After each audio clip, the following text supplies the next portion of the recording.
When you returned to the White House in the motorcade after the president's speech, where did you go?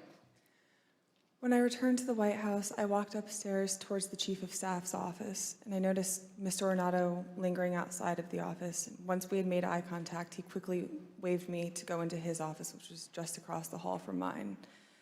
When I went in, he shut the door, and I noticed Bobby Engel, who is the head of Mr. Trump's security detail, sitting in a chair, just looking somewhat discombobulated and a little lost.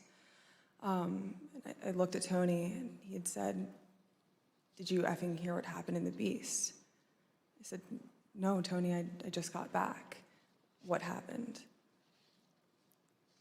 Tony proceeded to tell me that when the president got in the Beast, he was under the impression from Mr. Meadows that the off-the-record movement to the Capitol was still possible and likely to happen, but that Bobby had more information.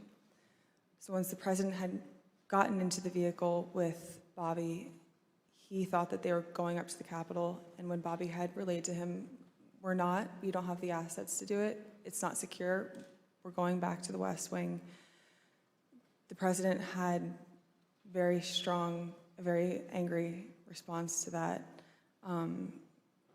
Tony described him as being irate. The president said something to the effect of, "I'm the effing president, take me up to the Capitol now."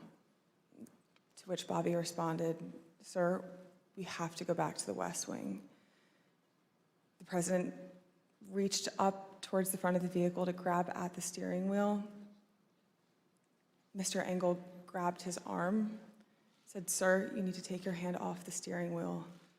We're going back to the West Wing. We're not going to the Capitol." Mr. Trump then used his free hand to lunge towards Bobby Engel, and when Mr. Ornato had recounted this story to me, he had motioned towards his clavicles.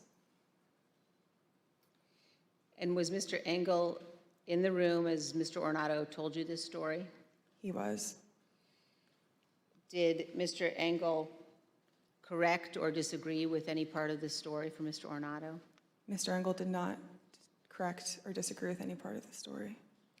Did Mr. Engel or Mr. Ornato ever after that tell you that what Mr. Ornato had just said was untrue?